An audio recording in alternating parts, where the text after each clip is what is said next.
metti na démb day tuuti jaxannama daal di am ci réew mi bés yéene kaay xamal ma ne niki démb kay teer ba naroon naa def jaxannama ci réewum Sénégal Le Soleil yéene kaay ne ab sabotage dëgg la ñu daal di def niki démb ci teer bi te sabotage googee naroon na jur loo xam ne mënee su ko dabu de lu toll ci juróom benn fukki mètre câble signalisation bu teer bi moom la ñu daal di jël ni teppe daal di dagg loo xam ne nag yëfu boyu la yëfu incivisme yëfu criminel buñ sukkandikoo ci directeur général bu APEX Mountaga Sy ubbi nañ ci enquête de le quotidien ne ma démb kay teer bi daal dina yëngu câble yi ci boppam la ñu daggee diggante Kër Mbay Fall ak Yëmbal Tribune yéene kaay ne loo ci mën ci dégg yëfuk sàcc la de ndax juróom benn fukki mètre câble yi nga xam ne yu basse tension la bu signalisation bu teer bi dañu koo wàqi ba mu génn ñu daal di ni ko téppe daal di dagg daal di koy yóbbu ay sàcc def lu ni mel lii nag Mountaga Sy ci Tribune yéene kaay ne daal dinay teree lu toll ci fukki junni ak juróom ci sénégalais dem liggéey ndax sabotage bi ñu def ni ki démb ci teer bi le quotidien ne APEX day daal dinay kalaame ala xam porté na plainte te it nag Mountaga Sy xam le ni la ñu xamul moo di ña nga xam ne ñoo def ñaawteef gii di acte gu bon gii daal dinañ leen di filmer laataa ñu koo def booba gaa yaa nga jëm ci élection locale yi las yéene kaay ne ma loo ci mënti dégg élection locale yi boo moytul nag APR mooy doon bukki ba nga xam ni moo fas yéene marte APR ndax nag jaxasoo nga xam ne daal dinay am ci seen biir alerte quotidien ne ma loo ci mënti dégg Moustapha Niass moom Macky Sall yóbbu na ko ardo gannaaw ba ko Abdoulaye Wade yóbboon retraite Macky Sall dekkalaat ko moom Macky ma ko dekkaloon yóbbu na ko retraite Les Échos ne ma sunu maam Wade ne sori yoon na ak kuy dem retraite mi ngi ci kaar juróom-ñeent fukki at ak juróom waaye moo jiite liste wàllu bi Tribune yéene kaay ne ma liste Benno Bokk Yaakaar day Mimi Touré ko jiite Mimi Touré mi nga xam ne fukki at ci combat amul lenn loo xam ne mën nañ ci tegu baaraam ne Mimi Touré def na ko waaye tam am na ca ndam Mimi Touré nag moo fi waxoon ne Macky Sall du fi am ñetteel bi mandat diggam ak Macky Sall nag maram ak biraan la àndu ñu te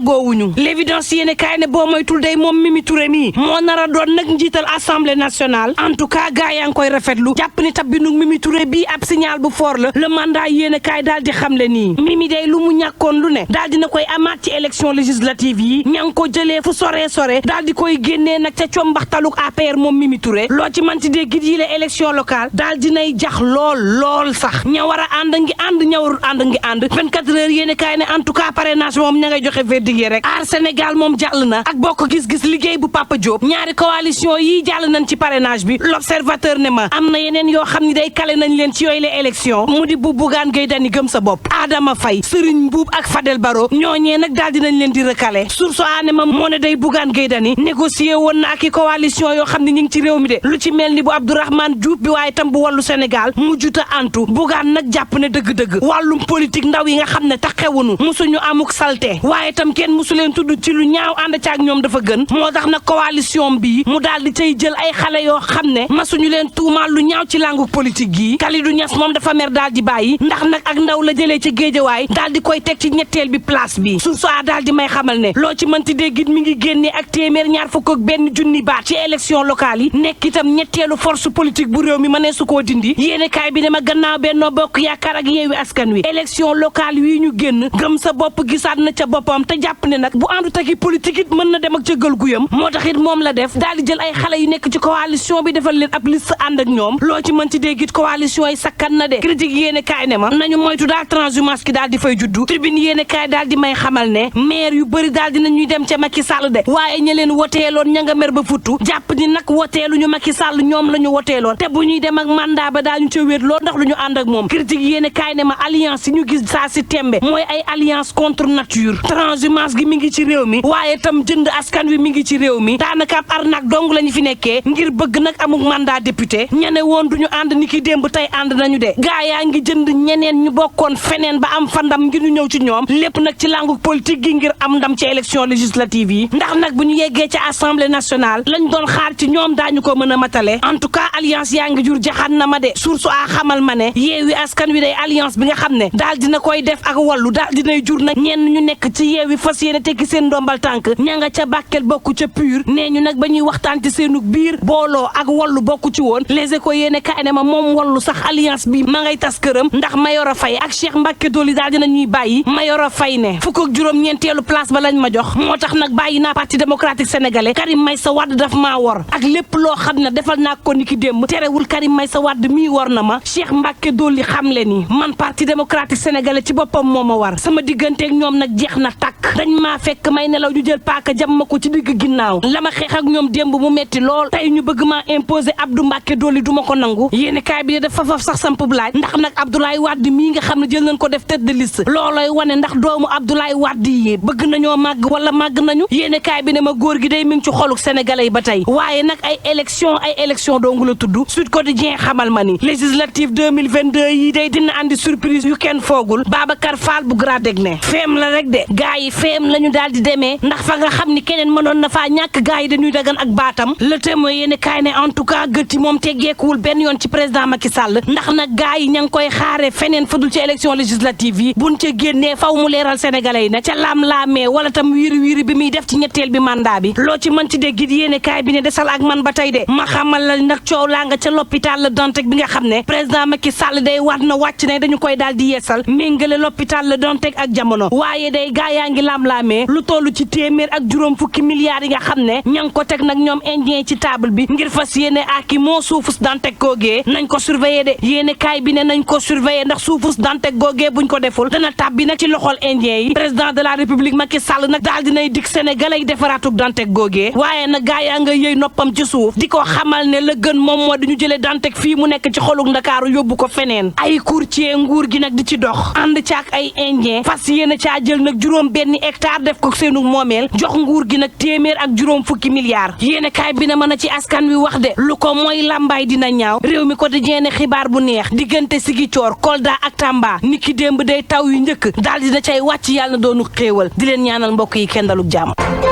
Karim Meïssa Wade war koo mën a trahir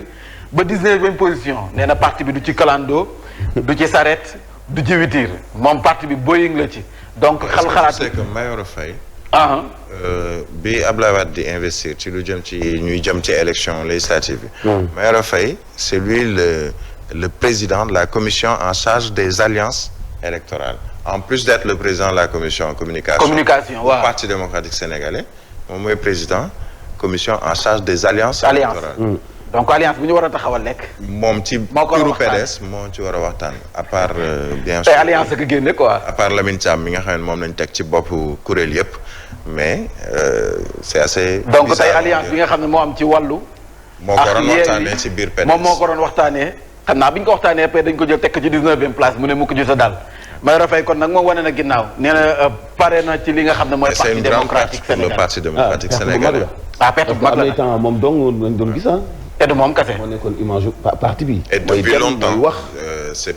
Mayoro Faye c'est depuis longtemps qu'il est au sein du parti démocratique. te président groupe parlementaire démocratie libérale également moom Ablaye Faye notre papa ba muy nekk d'abord journaliste Énergie FM moom la doon àndal boobu Ablaye Faye mooy président conseil départemental bu Dakar kon Mayoro ça fait assez longtemps qu'il chemine aux côtés avec le parti démocratique sénégalais moom it président groupe parlementaire liberté démocratie xam naa dinañ si ñëwaat ci biir moom am na yéene kaay bu wax moom it démissionné na moom Mbacke Ba la door li beneen bi bu mag bi moom mooy jiite woon assemblée nationale groupe parlementaire bu PDS sëñ Modou waaw moom it démissionné na Cheikh Mbacke Bara moom it dafa jàpp ne dañu ko trahir man te que ñoom woy Abdouraas bi lañ leen war a tegal quoi Cheikh Modou kii mooy Cheikh Abdou ak Abdou mooy bokk gis-gis ñu ngi noonu mooy Cheikh Modou Bara Dolly ba ñii Abdouraas bi lañ leen war a tegal ñoom ñëpp dañ leen trahir ma ñàkk sama ndey yaa ma trahir boobu finalement donc soit c'est Yewwi Askan Wi qui moom moo tas PDS Yewwi na Mayoro Faye Yewwi na Dolly mend ma donc yeewi na leen. opposition peut en cacher une autre. keneen ku yeeweeku tamit moo di Kalidou Niass. moo tax man gëmu seen démarche boobu laa gëmul. seen booloo boobu coalition yi opposition boobu noonu stratégie boobu nu ñu koy woowee alliance stratégique. en tout cas Kalidou Niass moom it war na ginnaaw alliance stratégique là en plus. loolu la ñu wax dañuy ànd liste nationale liste départementale ku ne bay waaram. proportionnel pour dem ci te que alliance boo gis dina am ay frustré. parce que dina si am ñu si gis seen bopp am ñu si gisul seen bopp ñi ne gisuñu seen bopp Mayoro Faye war na ginnaaw Kalidou Niass moom it nee na gisatul boppam ci coalition gëm sa bopp war na ginnaaw Bougane Gueye Dany Mimi Touré nee nañu choix mënta gën a baax boobu ñu def ka ko xam ne moo di Mouhamadou Moustapha Diagne moom gannaaw ba ñu tànnee ki nga xam ne moom mooy Mimi Touré def ko tête de liste nationale li ma leen doon wax sànq Omar Gueye nee na aucun inspecteur du travail ne signera le contrat jëm ci Barthélémy contrat yi nga xam ne Barthélémy Dias def ko defal Guy Marius Sagna ak capitaine Touré président Macky Sall tey jii lay lancé la ma fi doon wax sànq keroog naan 8 transfert mais transfert cash yi ñu waroon def jox ko ndimbal li ñu war a jox ñi koy téwoo dëgg plus de 500000 ci ay doomu aadama yi nga xam ne foyer yi ñu jàpp ne kon seen loxo jotu seen ginnaaw gobar jaasi la ñuy dundee mu mel ni nag président Macky Sall lancement bi tey ji lay doon jëm ci koppar bi ñu leen war a jàppale ndax nañ nee nañu réew mi dafa metti ban transfert nu mu tudd. xam naa ne waxuñu man maa fi waxoon 8 transfert keroog maa xalaat dañuy 8 transfert ba sonn ñu dem ci li nga xam ne moom mooy Walf Quotidien axe Yewwi Wallu pourquoi ça peut faire mal ñëpp xam nañ ne coalition Yewwi Askan Wi ak Wallu bu ñu joxantee loxo te mu dëggu si ñoom bu ñu demee nag assemblée nationale wax fa dëgg neex yàlla mën nañ sonal lool nag coalition Benno Bokk Yaakaar yéen a kaay bi si la def benn taxaw seetlu le vrai journal dafa ñëw ci Abdoulaye Diouf Sarr dafa mel ni daal bàjjenam am na doole lool nag ci ngornement bi ndax kenn du ko laal waa kër docteur fu mu nekk nii gis nañ ne fépp ay jàmbat la ay scandale ci kaw scandale mais terewul moom mi nga xam ne mooy Abdoulaye Diouf Sarr ba tey kenn laalu ko géej gi débordewul sagar xeeñul fu mu nekk daal moo ngi taxaw di liggéeyam bu laajee sax saa waay jékki-jékki jaajëfal ko nekk liggéey bi rafet na en tout cas loolooy laaj ñu dem ci ba tey santé ak Le Dantec Le Témoin dafa ñëw ci la nga xam ne moom mooy xeeñ si defaraatu hôpital Le Dantec dafay xeeñ neexul benn yoon nag ndax nee nañu fu mu nekk nii nee nañu dañuy defaraat hôpital Le Dantec waaye soo moyul site ba ci boppam mën nañ raser Le Dantec ba mu jekk peut-être tabax ko feneen mais site ba ci boppam nee nañu am na ay indiens yu nga xam ne nii teg nañ ko bët teg nañ ko bët fu mu nekk nii te noonu nee nañ avec la complicité de courtiers d'État xam nga lii nii taxaw di ko wax ci ngir yàlla Le Dantec taxaw di ko wax ci am réew sax ngir yàlla Le Dantec foofu nekk da ngaa bëgg Sénégalais yi fal la nga nekk député à l'Assemblée nationale nga taxaw di seetaan li ñu koy wax ci am réew waaw fa dëgg neex yàlla Le Dantec boobu de fa mu nekkoon nañ ñu ko fa sampaatal rek dëgg. bu ñu ko rasé ba mu setaat it nañ ko fa nañ ko yëkkatiwaat rek waaw fa dëgg ngir yàlla jàpp leen ci rek Le Dantec fa mu nekk gëw mën a xam nga dafa placé nag ba ci bërëb ba dafa placé bu placé pour ñun la placé pour ñun la ñun askan ñun la placé ñii di faju ñun ñuy faju ñun waaw donc ngir yàlla boo leen ko rasé rek tegaat leen ko fa Sud Quotidien dafa ñëw ci alliance Yewwi Askan Wi Wallu contre président Macky Sall opposition nee nañu opposition fu mu nekk joue le coup KO ndax nag ñaari coalition bu ñu demee ba si législative bi ñu gagné leen lan lay signifier foo xam ne nii Abdoulaye Wade mi ngi sa Khalifa Sall mi ngi fa Ousmane Sonko ngi fa yeneen ci ay kàngam ñoo ngi fa ñu dem ci législative bi ñu daaneel leen loolu lan lay signifier. ban ki mu wax loolu Babacar Fall. Sud Quotidien moom moo ko Babacar Fall bu GRADEC expert électoral. il a bien vu. xelam nag moom moo gisee fii nag. analyse politique la. moom bu ko waxee c'est parce que am na fu mu ko teg. dong moo gisee fii. les termes du deal ndekete bëgg ngeen xam yéen fan lañ waxtaanee Yewwi Askan Wi ak Wallu Sénégal ndekete waxtaan bi yëpp mu ngi dooree sa Doha. Karim Meïssa Wade moom fa mu nekk la doon négocier sa Doha xam nga ñii fu mu nekk ñii dañuy daw Dubaï ndax koo ne kañ dem Dubaï mu ne merci boo doon may béy sax ñu ne merci mais moom sa Doha ga mu nekk fa la doon lijjantee li nga xam ne moom mooy négociation yi si digganteem ak Ousmane Sonko ak ña nga xam ne mooy waa Yewwi Askan Wi foofu la accord bi amee accord bi ñu signé ko ak diggante Mamadou Lamine Thiam bu parti démocratique sénégalais ak Khalifa Sall ba ci dimanche si guddi jàppale ni ñu ngi nekkoon ci li nga xam ne moom mooy waxtaan bi lan moo tax nag Bougane Gueye Dany gëm sa bopp mënul àndax am front. nga ni Bougane Gueye Dany ani lan moo tax mënul àndax yenn responsable politique yi ndax ku nekk ñëw na waxtaan ak moom pour àndax pour bu boole ko ci coalition mais ani lan moo tax Bougane Gueye Dany mënul ànd ak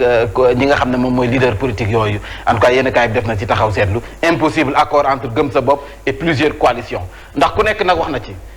na ci te les locales yi ñu génne bu leen fàtte ne ëpp na 100 000 voix 121 000 voix am na ko donc moom jàpp na ne moom mooy troisième voie politique fii ci réewum Sénégal bu ñuy wax politique nee nañ kenn mënatu ko fee génne donc loolu tax na mu pesé moom jàpp na loolu te nag waa Yewwi Askan Wi waa Wallu ku mu ci manti doon it moom dafa jàpp ne peut-être moom bu fay dem it dafa am nu mu fay demee kenn du ko soofantal comme Mayoro Faye lu muy bañ ñi def ñu def ko clando moom loolu lay bañ en tout cas loolu bokk na ci ay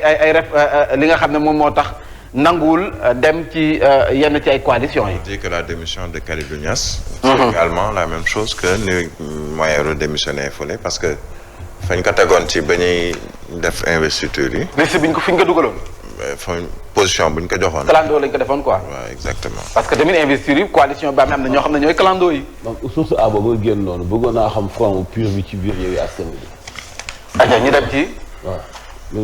alliance stratégique avec Wallu Sénégal une fronde à Yewwi Askan Wi parce que nag dañu jàpp ne ñenn kese ñi nekk ci bopp bi Khalifa Sall Déthié Fall Ousmane Sonko ñoom ñoo daje seen daje defar seen i liste am ci ñu nga xam ne nag mer nañu ci parce que démb am na yenn kaay yu ci ñëw di kat ci nee na ñooñu ñoo daje def seen liste tànn ñi ñuy tànn investir ñi ñuy investir donc mu commencé am ay fronde ci biir en tout cas am na ñu ci gisul seen bopp foofu tamit. waaw am na ñu si gisul seen bopp tamit ci li nga xam ne moom mooy investiture yi sànq maa ngi doon ñëw ci ñu dem ci le soleil dafa ñëw wax lu am solo sabotage bi nga xam ne moom moo am wax fa dëgg neex yàlla bu train bi nga xam ne buñ ko sabotee njombe lu nekk xaj na ci lu nekk xaj na si tey ay sénégalais bu ñu nee ay sénégalais lañu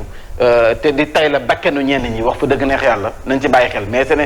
waxuma la sax ay câble ñu ci mais gis nañ fi ay égout kubéer yi ñu si daan def fii ci Sénégal da ngay gis ñoo xam ne dañ koy sàcc di yóbbu tey nag fii lu teer bii ay câble lañ doon rocc di ko yóbbu boo xefee ñu jaay ko ñu dem di ko jaay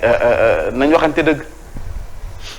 li nga xam ne teer bi nga xam ne balaa muy daw ñu sonn nañu coow nañu ko bu ne mu naroon nekk feeraay fii sénégalais wax ba sonn mu commencé daw yéen ngeen di rucc ay fii ak ay câble di ko jaay nañu waxante dëgg tremblement de terre la ko te mënut a fay borom ba léegi te naru ko fay tamit parce que bu fekkee at mi. 100 jours 3 milliards. nga war a fay 40 milliards. 100 jours 12 milliards. kii un an bi 12 milliards. waaw nañu waxante dëgg kañ lay fay boppam. le quotidien acte de vandalisme sur le tracé mu ngoog terre des câbles sectionnés entre Kër Mbaye Fall et Yeumbeul moom moo causé woon démb perturbation bi ñu bëri gis nañu ko si Barthélémy Dias moom Omar Gueye mi ngay defanteex moom ndax jëm ci li nga xam ne moom mooy wàllu recrutement bi ñu jàll ci li nga xam ne moom mooy l'entente de tous les dangers pour Benno Bokk Yaakaar entente la ba nga xam ne nii bu amee réussite mën nañ wax ne dinañ faagaagal waa Benno Bokk Yaakaar bu fekkee am na réussite Sénégal bokk gis-gis liggéey ñoom jàll nañ ci contrôle bi mooy Birame li ñu doon wax sànq Sénégal bokk gis-gis bu Pape Diop mën nañ wax ne am na expérience politique parrainage normalement waruñu ko ci mën a téye ki nga xam ne moom mooy Sénégal ñoom Thierno Bocoum fu ñu nekk ak ñeneen ñi ñoom it jàll nañu am na si ñu nga xam ne nag mooy ñi ñu téyeegum pour le moment am nañu possibilité rocci dugalaat ngir defaraat seen i signature gaw ma ne nag dinañ mën a am dinañ fi téye ay nit ci wàllum parrainage peut-être dinañ wax ne demal defaraat rek ana Mame Wade alkalima Samba borom jam-jam ya sa gànjool président Abdoulaye Wade nee nañu Wade tête de liste à 95 ans tête de liste à 95 ans ñëpp xam nañ ne Abdoulaye Wade même buy am téeméeri at sax politiquement bu dikkee Sénégal léegi ñëpp xam ne dikk na politique balaa muy neex dëgg fii ci réewum Sénégal Abdoulaye Wade dafay wàcc AIBD di daw nànk Sénégal yi di ko topp ba biir Dakar loolu moom rek moo ko fi ci am bain de foule boobu noonu moom rek moo ko fi am alkalima Samba Mayoro Faye Cheikh Mbacké Dolly bis Macky folle ko woon am ko Sénégalais moo bëgg ku ñu folli góor gi dolli ñu doyaluñu Sénégalais ku ñu folli rek Sénégalais moo bëgg ku ñu folli ñu naan namm nañ la borom bu ñu faloo 2012 ak léegi dundagul na fi benn coow bu mel ni coowal monument de la renaissance africaine mais Sénégalais fàtte nañu ko ndaay wallaay léegi ku follee ko doon buur ñu jeexaleex Mayoro Faye kon coalition Yewwi Askan Wi Aïda Mbodj moo nekk deuxième sur la liste proportionnelle moo topp ci ginnaaw Ousmane Sonko respecté nañ parité Mayoro Faye moom wax fa dëgg na 19e place lañ ko def mu ne je tourne la page du PDS Karim Wade m'a trahi do ak li ma ko liggéeyal lépp tey ji lii la ma teere lii mooy añ bi tey wet Cheikh Mbacké Dolly nee na le PDS mooy m'a trahi entre eux et moi c'est fini donc PDS moom it yëngu na te lu yëngu lu nekk la ko yëngal a këpp doole la leen yëngal moo di législative yi kon nag Yacine su dee soob na borom 8h02 moo jot ñu jox rendez-vous gars yi kon ëllëg ci yeneen yéene kaay en attendant El Hadji Mouhamadou Mansour Diop le député du peuple borom investiture yi nga xam ne ñëpp moom la ñuy xaar ñu investir ko mu ñëw ci titre journal yi aywa nañ jëm ci régi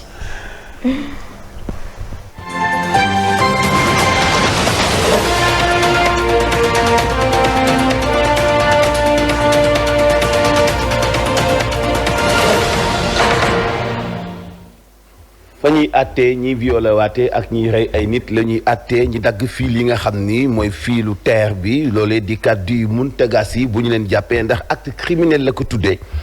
lañ ca dagg daanaka toll na ci juróom bu fukki mètre waaye sax foofu ñu doon dagg courant ba amul doole lu ko mooy mënoon naa indi musiba di dañ ci dellu soit wax itam ci transfert bi ñuy def nit ñi di leen may xaalis ngir ñu mën a dund ku ne fukki junne juróom-benn bu ñu ko xaymaa toll ci ñeent fukk ak ñett ci ay milliards ci francs CFA tey la ko njiit réew mi di lancé. Ahmed Diallo doomu Sénégal la buy jàng ci Tugal di fa liggéey itam nekk responsable politique bind benn téere bu tudd Afrique au sommet du monde nee na boobu les méthodes ak doxalin doonul li mën a génne Sénégal ci ndóol te du mooy solution bi gën di ngeen déggi kàddoom ci xibaar yi. yéen kay la ñu koy ndax keppeek Mantoulaye Thioubou niskis faram fàcce gi ak Mame Mbaye Ndiaye. Voici Trafic News. Papa Ali Cissé. allo oui Yacine. Papa Ali foo toll. voilà merci beaucoup jaar na sànq l'échangeur de la foire mais Yacine jàppal ne foofu la yéex na lool surtout nag